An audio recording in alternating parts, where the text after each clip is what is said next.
This week on the show, Josh and I talk about the birth of my firstborn child. Oh, and we actually talk about naming your daughter Judge Judy. Well, not Judge part.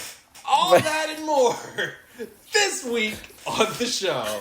Also, we do go into detail about the birth, so if you're not prepared for that, don't listen to this episode. It's the Tim and Josh show, starring Josh and Tim, and it's starting right now. And, well, Josh, I guess we're going to just address the elephant in the room. I don't know how we're going to be able to talk about anything else. Since last season, I've become a dad. Yay! Yay! Bro, and I've been looking forward to telling you about the birth story. All right. Since the birth of my child. I'm driving home from the hospital. I'm like, man, I can't wait to tell this to Josh on our podcast. Right out the gate, should I have the name reveal? Start with the story. Oh, and then when it gets to the name reveal, then we'll build it up. Yeah. I like your style. Style. Build some anticipation. All right, so the baby was due March 5th. Right. And so the due date comes, and we're all kind of like, all right, if you feel anything? You feeling anything? I'm so sorry. This is just so awkward for me to talk at. It's okay for you to give commentary. I think I'll feel a little bit more natural versus me just talking alone for 20 minutes. Maybe just say something funny like, all right. You get that at McDonald's or whatever you were saying. I sure can do that. I can do it. Although I don't think you can get a newborn child at McDonald's. Just saying. Man, hey, that's some kind of Happy Meal I'm thinking of. Okay.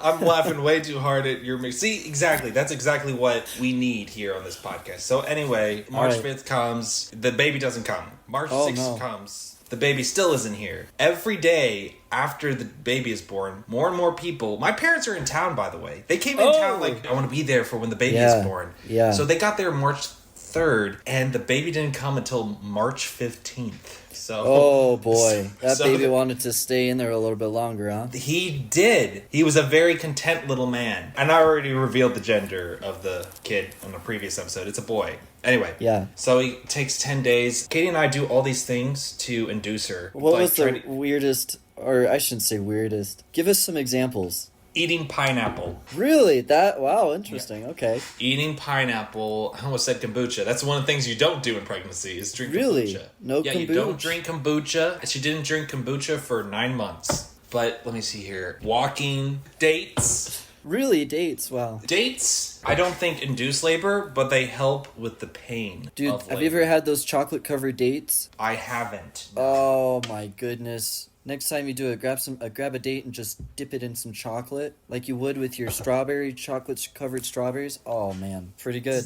Some would say it's bussin'. It keeps on going by. It's like the 14th now. But if we get to the 17th, she can't go into the birthing center anymore. And so we kind of got worried because if these inducers don't work, we're going to have to go to the hospital and they're going to have to shoot in a bunch of chemicals into her, which she doesn't want. Yeah. And if the chemicals don't work, you're going to have to get a C-section, which we really don't want. Right. So I was chill. I was the one calm person. And then when it got 10 days after the due date, I'm like, okay, this kid needs to come out. And then the midwives stepped in. Okay, this baby needs to come out. And so they pumped her up with herbs. Okay. And then later that night, Katie tells me, because here's the thing. She's been getting a lot of these things called Braxton Hicks, which is practice contractions. Yeah. But Katie has such a high pain tolerance that I was wondering if these Braxton Hicks were actually legit labor pain. And so for a couple days, I was just like, are you just secretly in labor and we just don't know it? And I can tell you this right now, that's not what was going on because the actual labor pains came in at midnight. Katie woke me up and she was like, I think I'm feeling it. I'm like, okay, that's nice. I'm going back to sleep. And then she wakes me up at 2 a.m. and she's like,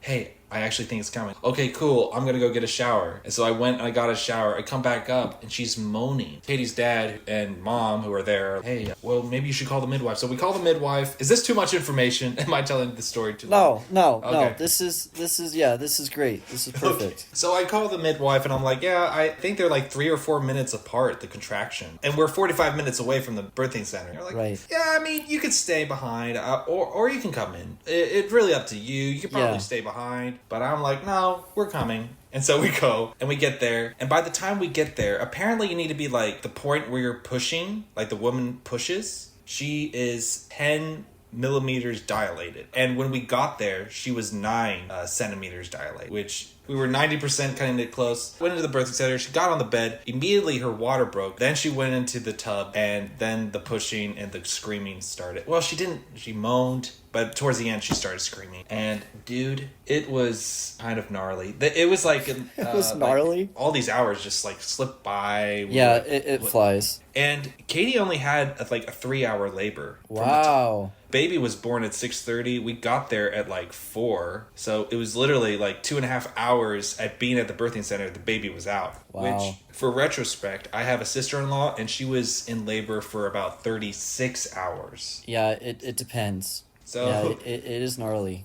33.5 hour difference in labor there. And I am so vain. When I was told I was having a son, I imagined a little Tim, a little me, a little version of myself. Or at the very least, like a 50% me, 50% Katie. Yeah. But out comes the head, and I'm like, somebody copy and pasted my wife's face onto this little baby. And I still can't recognize myself at all. And like, obviously he's my son, but he's just 100% Katie in his face. It's unreal. I'm like, what's Katie's face doing there? Yeah. And then he comes out and I catch him. You caught him? I caught him. They let me Nice. catch him and they let me cut the umbilical cord. Wow. All right. Yeah. And so we do that thing. And then Katie had to give birth to the placenta. Do you know what that is? Yeah. Did you eat it? I'm just kidding. Oh my gosh. No, but my wife is. My wife is eating the placenta. My goodness. You're not joining her? I know you're probably going to cut this out. Because this is like, man, you're not going to join her in eating it? We were in a small group, and Okay. it got to the question of the teratoma. Or not teratoma, but the placenta, excuse me. So my friend Caleb comes over and he says, I don't remember who said it, but he was like, so your wife just gives birth, and she says, yeah, I really want to eat the placenta, but I don't want to do it alone. Yeah. The question was, would you eat it with your wife? And they all looked at me, and I was like, oh yeah, absolutely. I would have been like... Why? I would have been like... I would have been like, absolutely, honey, anything for you. How would you like it cooked? And if she was like, put it on the barbecue, I would. Oh Grab my some shrimp. gosh. Dude. Oh yeah, I'd make a whole my feast out of it.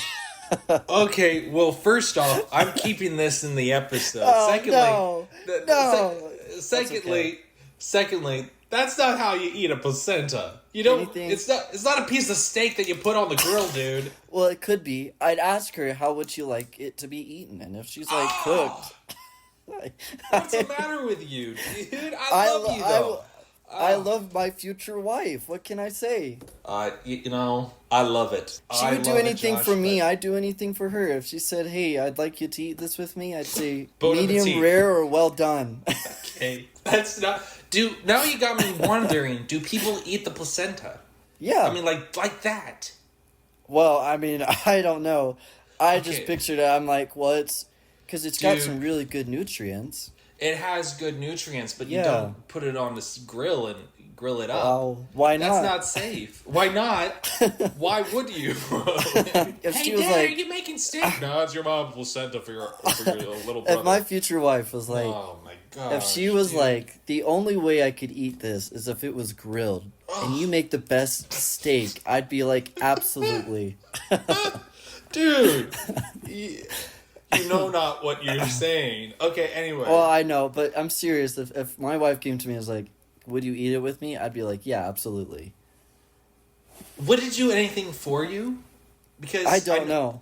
Because I know just- it helps with the women, what they call it postpartum, where Yeah. all these things, because so many hormones in it. I can't Right. talk. So I many don't know. hormones.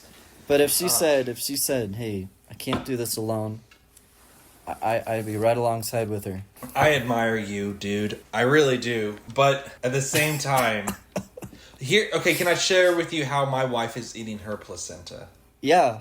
Okay. She's cooking it up on a grill, isn't she? No. She's no. putting it. She's putting it on the Traeger grill, smoking it, huh? Oh my goodness. No. They put it in little pills. Oh. So they have it capsulized. So she doesn't taste it. It's just a bunch of placenta. So I guess okay. so All right. all you would really be committing to is swallowing a bunch of pills with your wife. If Yeah, that I makes you feel it. guess. Because I'm telling you, dude, after because now I have a mental image of what a fresh placenta looks like coming out of a person, which is just the thought of like, well, bon appetit is the most horrendous thing I think I've ever had in my mind. But there's actually a bit of a story with the placenta. That's why I brought it up. I'm not just trying to gross out her. Okay, so for people who don't know, placenta is kind of like the thing that the baby is connected to, I guess. I still don't really know. I try not to learn. I try not to learn. No, yeah, you're right. It's connected to the baby. It like gives the baby nutrients. Yeah. Yeah, so it's filled with nutrients, but it's like a giant state. It's a whole organ, essentially. It is. It's gigantic. The pregnant mother just... Yeah, God's such a great creator, man. He is. Gnarly. And like, not gnarly in a bad way, but like gnarly in an awesome way. Like, you just hit a killer wave. You're like, dude, that's gnarly. Here's what I want you to know. For months into the pregnancy, I thought the placenta was the size of an English muffin. Okay. Oh, really? It's not the size of an English muffin. It's the size of a person's laptop, pretty much. Yeah, like, for sounds real. about right. Ugh. Anyway, so Katie gives birth to the placenta, but something goes wrong because you know how my baby was in there 10 days late? Yeah, extended stay. The reason the midwives were wanting the baby to get out wasn't because they were just getting impatient, was because it was actually getting a little bit more dangerous. Because the longer they stay in past the due date, the placenta starts, I guess, like falling apart. The liquid that's having the baby is like draining. I don't really know. Anyway, it looks like part of it got left behind. And so 1 hour after Katie gets to hold her baby, the midwives have to rush her over to the hospital, which is about 10 minutes down the road. They were like, well, what's his name? What's his name? My mom is, because they know Katie's going to be okay. It's not life-threatening. And I make the announcement. I say, his name is Whittaker Beavin. But my mom goes, what's his middle name? I'm like, there is no middle name. You didn't do a middle name? Wow. There is no middle name. While Katie's at the hospital and I'm at the birthing center, I'm getting the impression from some of the people there that maybe they're not super on board. They're not in love with the name that Katie and I chose for our son. No, it's a great name. I agree. It's a brilliant name. Whittaker, or Whit for short. It's like from Adventures in Odyssey. You mentioned Adventures in Odyssey, I think, in the episode where we were talking about this, and I just kind of go, Yeah, like, I thought the same thing. I was like, oh, okay. Yeah. That's great. So his name is Whittaker Beavin, and one of the family members said to me, he's like, I think you need to give him a middle name. And I was like, no. If you did, it probably would have been Avery. Oh my gosh, that actually got suggested. You're the second person to suggest. No. Do you want to know why we didn't give Whittaker a middle name? Well, I mean, historically, the middle name was usually there for genealogy reasons. Oh, really? Yeah. If you talk to a Muslim and say, what's your name? They're going to be like, my name is Fadi, Isma, Shaban, Omar. So the way they've got two middle names. And so it's the son. Oh, interesting. The son's the first name. Mm-hmm. The son's father's the second name. And then the son's father's is the third name. And then the last name goes on there. Well, how did we get into middle names? Because we don't do the father's name and all this stuff. Yeah, that's a good question. I don't know how we got into middle names. Do you want to know why? Katie and I chose not to? Because we both love the name Whittaker so much, and we both associate it with his name. And if my family is listening to this, I love you. And you know that I'm right when I say this. But I have very strong-willed members of my family. And if I gave them a middle name, they would choose to call him by his middle name. As a joke, but seriously. Yeah, that's instead a good of calling him by Whittaker. So if that's a good point. If I gave him a simple... Because Whittaker is so unique. If I gave him like a simple middle name, people would just start calling him that out of rebellion. Yeah. You know? I like Whittaker. People have already tried changing his name. Oh, what's the name of the character? And it's like, oh, well, I guess we can call him John Avery. I'm like, no, you can't. No, his name isn't. It's Whittaker. It's Whittaker. If we wanted to name him John Avery, we would have named. That's a totally other kid. Yeah. You know. Can you imagine if he has a brother? We're not doing this, but you imagine if he has a brother, and we're like John Avery. Whittaker. I wouldn't do that. No. That's great. I love it. But I actually am in love with him and his name associated with each other. He's not. I love it. It was funny because one of my family members was like, "Well, what happens when he's like 30 and he might want to be called something else. I'm like, Whittaker is a great name. I'm like, but that's kind of like the whole point. We didn't want to give him an opt-out. Because like I could just see little Whittaker talking with like an 8-year-old friend, and he's 8 years old, and he's like, oh, so what's your middle name? Because kids always ask what each other's middle name is. It's just the fun fact that they talk about. Really? I never asked that as a kid. Really? I never shut up about people's middle names. Do you know what my middle name is? Oh, I should know this. You told me like once or twice. I don't remember yours either, so you're going to have to forget. Let's just share that. Okay, you go first. Philip. My middle name is Philip. Yeah. And yours? Andrew. Your middle name is Andrew? Yep, my middle name's Andrew. My middle name's named after my father. My middle name is named after my father, too. Yep. What the heck? Almost all the middle names in my family, Katie is the exception. Mine's my dad. Mm-hmm. My brother Miles, his is Brian, and his is related to our great-grandfather, Miles Brian Baker. And then Johnny is Jonathan Edwards. Edwards is his last name. Named after, I want to say it's a great-uncle. And then Madeline Kay. Kay is my mom's middle name, which is my grandma's middle name as well. You guys do a lot of family names, it sounds like. Sorry, continue. We do. We do a lot of names. It's funny. I think for me, like when I have kids, I want to name them after people in my family, at least one of them. And if I had a daughter, which is weird, you don't think guys really think of their kids' names. Let me tell you, we do. I do all the time. I think of names for my future kids. This one would be good. If I have a daughter, and I'd have to talk this to my future wife. I might steal it. Just kidding. I would really be going towards Judy. Like Judge Judy. Well, yeah. She comes out in a little robe. She's like, guilty. Well, and she would be named after my great aunt who I've never met. So, oh, wow. My grandfather's siblings were my grandfather, Bruce, and then it would be, I don't know them all in order, Bruce, Dan, Charlene, Judy, and then it was also Marilyn. And Judy passed away from cancer, but graduated into heaven from cancer. But Judy was the number one person on fire for the Lord. Really? She would spread the gospel to anybody. And she was probably the most charismatic person. My dad would always talk about her, and he was like, she just had a glow. Like the Shekinah glory. She just had a glow for the Lord. And that's where her beauty came from. And I'm like, that's what I would name my future daughter. I like that name. But don't worry, I'm not going to steal it because I don't have the emotional connection. It's not my great aunt. You know what I mean? Yeah. Because there's no cool story for me to tell anybody. Like, it's like, oh, well, I had a friend who had a really great aunt. No, I'm like, no, I'm not going to do that. But that's cool. I feel like that would just be a great name. It is a good name. Would it be Judith or Judy? I think it was Judith. Judith is good. But I think they called her Judy for short. Okay. But cool. That's what I would name her. Oh, can I? Yeah, get back to your story. Yeah, get back. I want to finish my tangent. One of the family members was like, well, the thing is, if you don't give him a middle name, what if he's like 30 and he doesn't want to be called Whittaker anymore? I'm like, that's the whole point. We're trying to trap him into the name.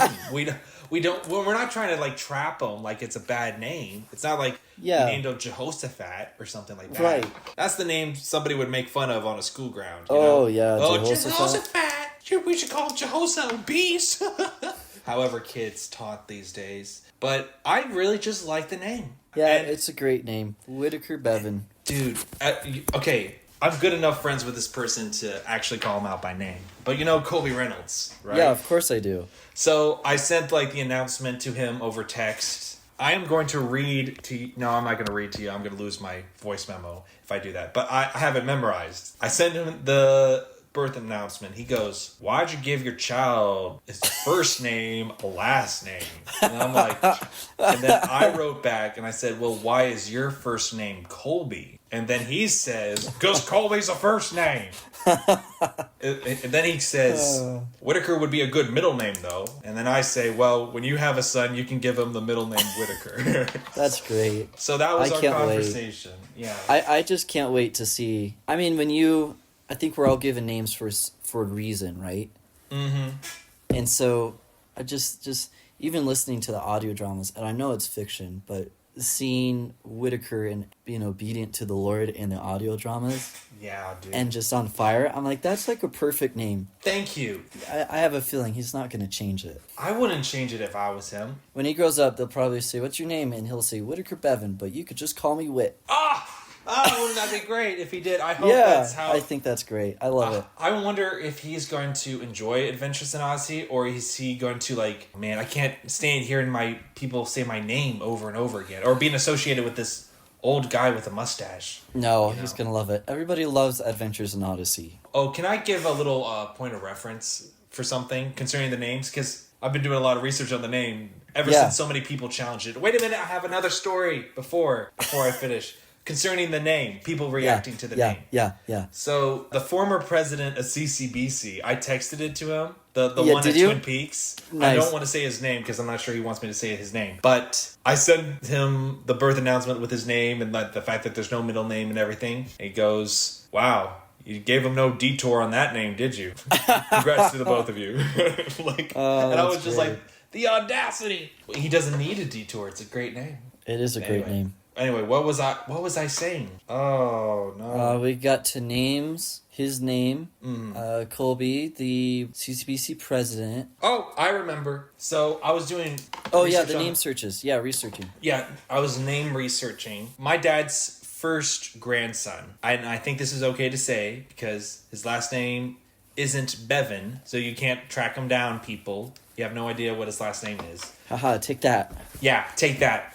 But his first name is Liam. Now, Liam, the name Liam, has been the #1 most popular boy name since 2017. Like, it was like 2017 to 2022. Liam is the most popular boy name. Yeah, that makes sense. I know quite a lot of Liams. 21,000 babies were named Liam in 2022. How many babies were named Whittaker? I was just about to... Guess how many? Guess how many were born in 2022? 5. I don't know.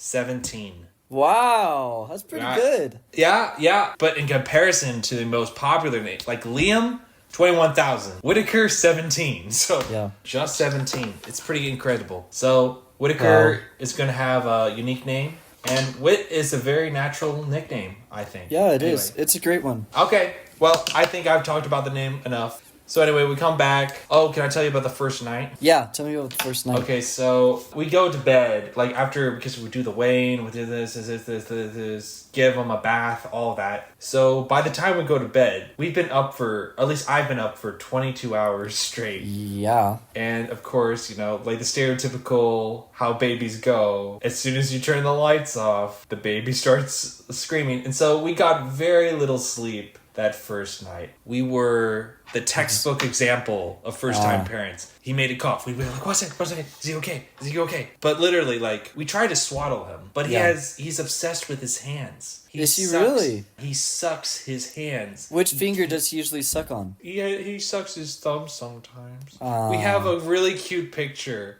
of him, like, on my shoulder doing... See, for me, when I was a baby, it was my middle finger for some odd reason. I don't know why, you'd just be seeing me like this. Yeah. He does that too. Too. But anyway, because the point of swaddling is keep his hands down so he doesn't scratch his face. Yeah. But he's like a little escape artist. And so... He's a Harry Houdini, huh? And he's strong too. He's a 9-pound, 3-ounce baby. Wow. And he's just like... with all his might. And it's like, I will have my hands in my mouth. That's right, yeah. And... So I gave up on swaddling straight up. I was like, that, you know what? You go ahead and suck your fingers. There you go. But it was crazy. We would swaddle him, then he would get unswaddled. We finally re-swaddle him again. We hear, well, there we go. We check his diaper. He didn't go poop. We buckle him back up into his onesie. We re-swaddle him, get it perfect. And then he actually goes poop. What was the color? Green. Oh, wow. I've missed those. It was like a brownish green. So, wow. His poop looks a lot better now. Anyway. That's good. I think the audience is probably tired of hearing me talk about my son. I'm sorry, but you only get a finite amount of children in this life. You have to talk about the births, especially the first one. So. Oh, yeah. Any thoughts or concerns about that? Any commentary? Any concerns? No. No Well, concerns. any commentary. You know, does Whit sleep very well? Is he like a picky baby? Dude, I am so proud of him because he's improved That's nice. so much. This is the first time I felt fatherly pride because he had to sleep in the bed with us because we had it in the bassinet, and so he would not go to sleep in there. So eventually we just like put him in between Katie and I and had him sleep. But now day 4, night 4, or the third night, Yeah. we got him to sleep in the bassinet. And we did that by exposing him to the bassinet and leaving him in there without like coddling him an extended period of time, just so he's like used to it. Right, yeah. So at nighttime, it doesn't feel like this crazy transition from I'm being held all the time to I'm in the bassinet. And you can't have the baby it's just not good to have the kid in the bed because we've already had to clean the bassinet like 2 or 3 times. And we had to clean our entire sheets like once because those diapers only do so much. You know, if he goes poop in the middle of the night, suddenly we got poops on our sheets and then like suddenly it's just nightmare. He had to sleep on my chest starting out, and I would just have to have my hand there. And he's up every 2 hours, by the way. We're up every 2 hours because of breastfeeding. Yeah. So I've been up every 2 hours for about a week now. Has he heard his first Adventures in Odyssey yet? You want to hear something crazy? He just heard his first Adventures in Odyssey episode today. I re-downloaded the Adventures in Odyssey app and I listened to the literal 1000th episode. Not the 1000th episode live show, but the 1000th episode actually. And you want to hear a travesty? What? Whit, Eugene, Connie, none of them are in the 1000th episode. Wow. And I'm like, well, and there's reasons for that because they had a really interesting story about something completely else. And Chris came out, you know Chris, right? Yeah. And she was like, and now the 1000th episode of Adventures in Odyssey, and my heart went, oh, this is a big deal. I'm like, we've been doing this since 1987, and this is the first time she's been able to say those words. Yeah. Did you know that Chris is actually Barbie? Really? Wow. That's Barbie. I don't know if she's Barbie in Toy Story, but she's Barbie in those DVDs, I'm pretty sure. Yeah. Wow. Yeah. So, are you getting tuckered out? You want us to wrap it up? I feel like we could just talk some more. How's your week been? let's talk let's get into more casual stuff. Crazy week. If you guys don't know, I work at a hardware store, Ace Hardware, which is actually named after a World War II airplane. I didn't know that. Yep. Okay. Where do I begin? Okay, I clocked in, and all of a sudden I heard my coworker saying, yeah, there's a gentleman on the west side of the building. He's trying to get his dog to vomit. He just called animal control. I'm like, what the heck? I walked out because this is something you don't hear on the radio every day. So I came to the coworker who gave the call. I said, what the heck just happened? He said, yeah, the guy parked. He comes running in and he goes, where's your hydrogen peroxide? Where is it? And so I showed the customer where our hydrogen peroxide is. And I asked him if there was anything else we could do. He goes, yeah, if you could call animal control. My dog just ate a pill, a painkiller, and I don't know what's going to happen. And come to find out, it wasn't the gentleman's painkiller. It was the gentleman's other dog's painkiller. Because the gentleman has 2 dogs. One is like a Great Dane, big old chunky muscular dog. And the other one is like a Chihuahua. And somehow this Chihuahua ate the Great Dane's big old painkiller. Well, what happened? Well, the dog vomited. Okay, well. The dog did throw up, but all right. I was expecting like more. See, here's the thing. I love your stories, but sometimes I'm left unsatisfied. So I'm like, what happened to the brother and the sister? I'm like, well, we don't really know. Like, what happened to the dog that ate the poison? I love to because you'll hear it in my voice. I like get really passionate in the beginning, and then in the middle, and then in the end, I'm like, and that's the end of the story. That's classic storytelling. Yeah. You ready for some Tim's random facts about Egypt? Yeah, all right, here we go. All right, Tim's random facts about Egypt. Okay, so the official Egyptian flag was adopted in 1984 and features 3 horizontal stripes, red, white, and black, with a golden eagle in the center. Wow. 1980s, everybody loved their flags in the 1980s. I guess they didn't have a flag, or they updated the model or something. Yeah. Anyway, I think that was the first episode of season 2. I'm Tim. And I'm Josh. And this has been the Tim and Josh Show. Season 2. Woo!